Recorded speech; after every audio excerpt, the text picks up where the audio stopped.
Hello everyone, welcome back to our channel. ఎలా ఉన్నారండి? అందరు బాగున్నారా? మనమైతే ప్రీవియస్ క్లాస్లో బౌద్ధ మతం గురించి అయితే తెలుసుకున్నాం కదా. సో దానిలోని ఇంకా కొన్ని విషయాలు అయితే మనం ఈ క్లాస్లో నేర్చుకుందాము. సో మనం ప్రీవియస్ క్లాస్లో అయితే బుద్ధిజం పుట్టిన స్థలం సారనాథ్ అని చెప్పుకున్నాము. సారనాథ్ అది ఉత్తరప్రదేశ్లో ఉందని చెప్పుకున్నాం కదా. దీన్నే మనం ధర్మచక్ర పరివర్తనం అని చెప్పేసి అంటారు. గుర్తుంచుకోండి, దాన్నే ధర్మచక్ర పరివర్తనం అని అంటారు. అయితే బుద్ధుని ఒక్క ధర్మచక్రంలో ఉన్న ఆకుల సంఖ్య అయితే 8.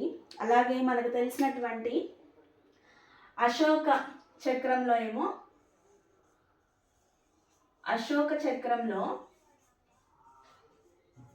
24 ఆకులు అయితే ఉంటాయి. బుద్ధుని యొక్క ధర్మచక్రంలోనేమో ఆకులు 8 ఉంటే అశోక చక్రంలోని ఆకులు వచ్చేసి 24 ఉంటాయి.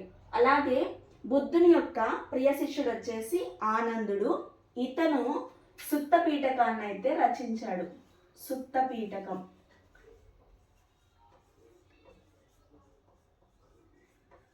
పీఠకాన్ని అయితే రచించాడు.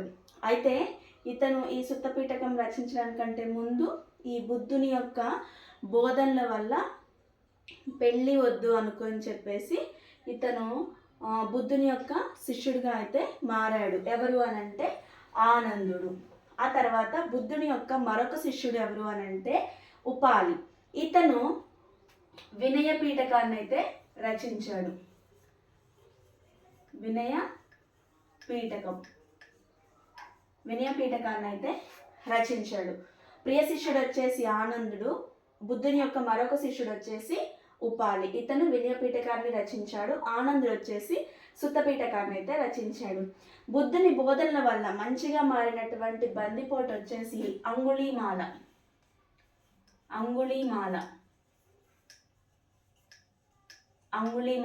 అనే వ్యక్తి బుద్ధుని యొక్క బోధనలకి చాలా ఇన్స్పైర్ అయిపోయి తన యొక్క బందిపోటు జీవితాన్ని వదిలేసి మంచిగా మారాడు. అతని పేరు వచ్చేసి అంగుళీమాల. నెక్స్ట్ వచ్చేసి బుద్ధుని యొక్క శిష్యుల్లో మహాపండితుడు అంటే చాలా జ్ఞానం ఉన్నవాడు ఎవరు అనంటే మహాకశ్యప.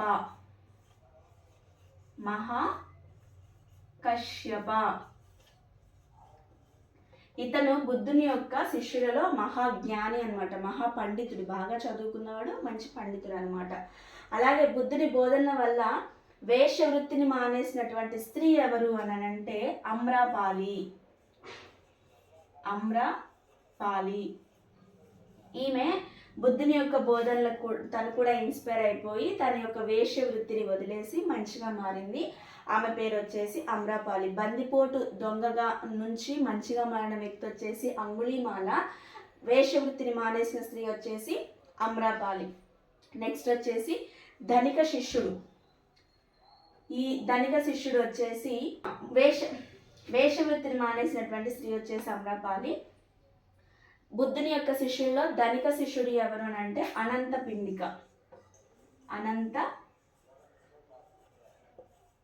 పిండిక. ఇతను అత్యంత ధనిక శిష్యుడు. ఇతను బుద్ధునికి అనేక మఠాలను అయితే నిర్మించాడు. ఎవరు అని అంటే అనంత పిండిక. అలాగే బుద్ధుడిని స్వయంగా దర్శించి బౌద్ధ మతాన్ని స్వీకరించిన వ్యక్తి ఎవరు అంటే రాజు ఎవరు అని అంటే బింబిసారుడు.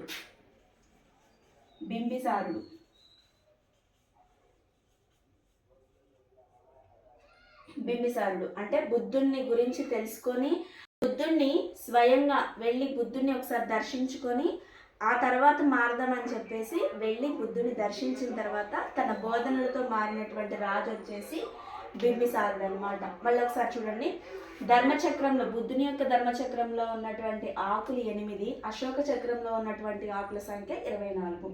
అలాగే ప్రియ శిష్యుడు వచ్చేసి ఆనందుడు. ఇతడు సుత్త పీఠకాన్ని అయితే రచించాడు. ఇంకొక శిష్యుడు వచ్చేసి ఉపాలి. ఇతను వినయ పీఠకాన్ని అయితే రచించాడు. మంచిగా మారినటువంటి బందిపోటు వచ్చేసి అంగుళీమాల. శిష్యులలో మహాపండితుడు వచ్చేసి మహాకాశ్యప. వేషవృత్తిని మానేసిన స్త్రీ వచ్చేసి అమ్రపాలి. ధనిక శిష్యుడు వచ్చేసి అనంత పిండిక. ఇతడు బుద్ధునికి అనేక మఠాలను అయితే నిర్మించాడు. బుద్ధుడిని స్వయంగా దర్శించి బౌద్ధ మతాన్ని స్వీకరించినటువంటి రాజు వచ్చేసి బింబిసారుడు అనమాట. అలాగే తర్వాత నెక్స్ట్ వచ్చేసి బింబిసారుడు తను బుద్ధుని దర్శించి బౌద్ధ మతాన్ని స్వీకరించిన తర్వాత తను బుద్ధుడికి ఇచ్చినటువంటి ఒక వనం పేరు వచ్చేసి దానంగా ఇచ్చాడనమాట. మేలువనం. ఇది బుద్ధుడికి బింబిసారుడు ఇచ్చినటువంటి దానంగా ఇచ్చినటువంటి ఒక వనం మేలువనం. తర్వాత బుద్ధిజం పుట్టింది మాత్రం సారనాథులు అయినా బుద్ధిజం ఎక్కువగా వ్యాపించినటువంటి అంటే వికసించినటువంటి నగరం, అంటే దాని గురించి ఎక్కువగా దానివల్ల ఇన్స్పైర్ అయ్యి మారినటువంటి ఒక నగరం ఏదైనా ఉంది అని అంటే అది వచ్చేసి కోసల అనే నగరము బుద్ధిజం వికసించిన నగరంగా పిలువబడింది. బుద్ధిజం పుట్టిన స్థలం వచ్చేసి సారనాథ్ అని గుర్తుంచుకోండి. అలాగే బుద్ధుడు ఎక్కువ కాలం గడిపిన ప్రదేశం వచ్చేసి శ్రావస్తి. బుద్ధుడు ఎక్కువ కాలం గడిపినటువంటి ప్రదేశం వచ్చేసి శ్రావస్తి.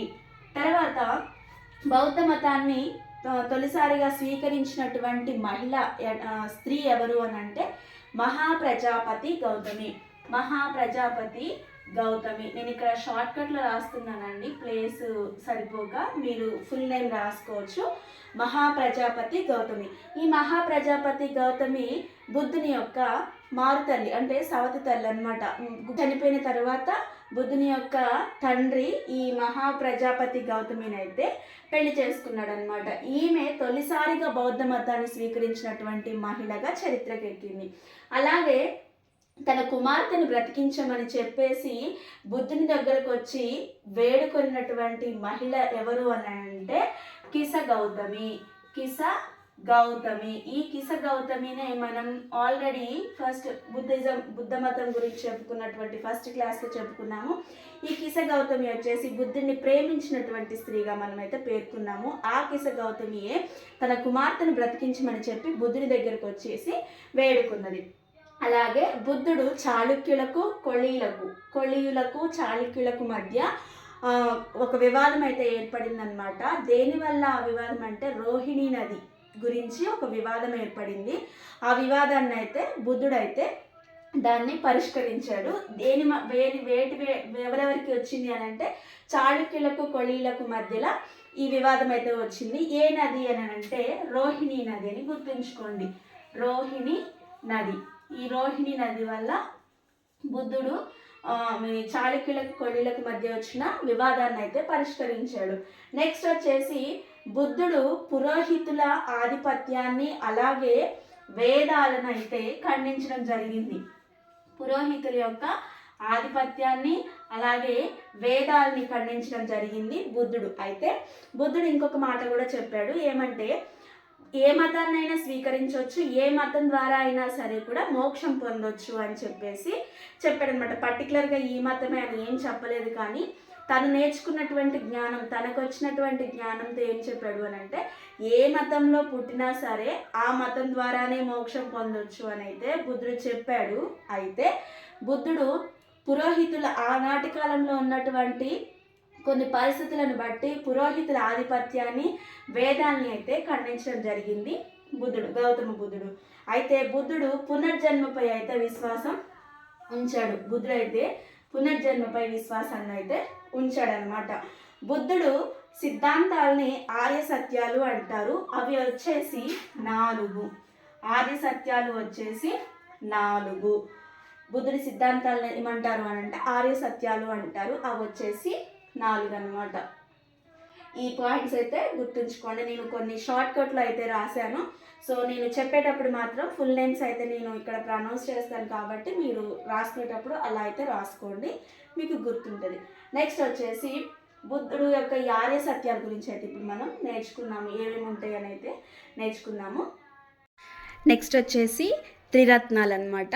సో ఈ త్రిరత్నాలు ఏంటి అని అంటే బుద్ధం, సంఘం, ధర్మం. మనకి ఆల్రెడీ చాలా నోటెడ్గానే తెలుసు కదా. బుద్ధం శరణం గచ్చామి, సంఘం శరణం గచ్చామి, ధర్మం శరణం గచ్చామి. వీటిని త్రిరత్నాలుగా పిలుస్తారనమాట. త్రిరత్నాలు అంటే ఏమంటే బుద్ధం శరణం గచ్చామి, సంఘం శరణం గచ్చామి, ధర్మం శరణం గచ్చామి. వీటిని త్రిరత్నాలుగా అయితే పిలుస్తారు. అలాగే బుద్ధుని యొక్క జీవితానికి సంబంధించినటువంటి సంఘటనలు వచ్చేసి పంచ కళ్యాణాలు అని పిలుస్తారు. పంచ కళ్యాణాలు అని చెప్పేసి పిలుస్తారనమాట. ఈ పంచ కళ్యాణాలు ఏంటి, వాటి గుర్తులేంటి అనేది అయితే ఇప్పుడు తెలుసుకుందాము. బుద్ధుడి జననానికి గుర్తు ఏమిటి అంటే తామర పువ్వు అనమాట. తామర పువ్వు. ఈ తామర పువ్వు అనేది బుద్ధుని యొక్క జననానికి సంబంధించినటువంటి గుర్తు. తామర పువ్వు అనేది బుద్ధుని జననానికి సంబంధించినటువంటి గుర్తు తామర పువ్వు. అలాగే మహావిష్క్రమణము, దీనికి సంబంధించినటువంటి గుర్తు వచ్చేసి గుర్రం యొక్క చోదకుడు చెన్నుణ్ణి వదిలేసి వెళ్తాడు కదా, సో దానికి గుర్తుగా ఏమంటే దాన్ని మహావినిష్క్రమణం అని చెప్పేసి అంటారని చెప్పాను కదా, దాని గుర్తు వచ్చేసి అయితే గుర్రం అనమాట. అలాగే జ్ఞానోదయము, తన జీవితాన్ని అంటే తన 30వ ఏట మహావిష్క్రమణం చెందిన తర్వాత ఒక చెట్టు దగ్గర అయితే జ్ఞానోదయాన్ని పొందుతాడు కదా, ఆ జ్ఞానోదయానికి గుర్తు ఏమి అంటే బోధి వృక్షము. ఈ బోధి వృక్షం అనేది బుద్ధుని యొక్క జ్ఞానోదయానికి గుర్తుగా ఉందన్నమాట. అలాగే ధర్మచక్ర పరివర్తనము. ఈ ధర్మచక్ర పరివర్తనానికి గుర్తు ఏమంటే చక్రం అనేది ఈ చక్ర పరివర్తనానికి అయితే గుర్తుగా ఉన్నది. లాస్ట్ వచ్చేసి మహాపరినిర్యాణము. ఇది బుద్ధుని యొక్క మరణానికి సంబంధించినటువంటి సంఘటన అనమాట. దీనికి గుర్తు ఏమంటే స్తూపము. ఈ స్తూపం అనేది మహాపరినిర్యాణంకి గుర్తుగా అయితే సూచింపబడింది. బుద్ధుని యొక్క జీవితానికి సంబంధించిన సంఘటనలు వచ్చేసి పంచ కళ్యాణాలు అని అయితే బాగా గుర్తుపెట్టుకోండి.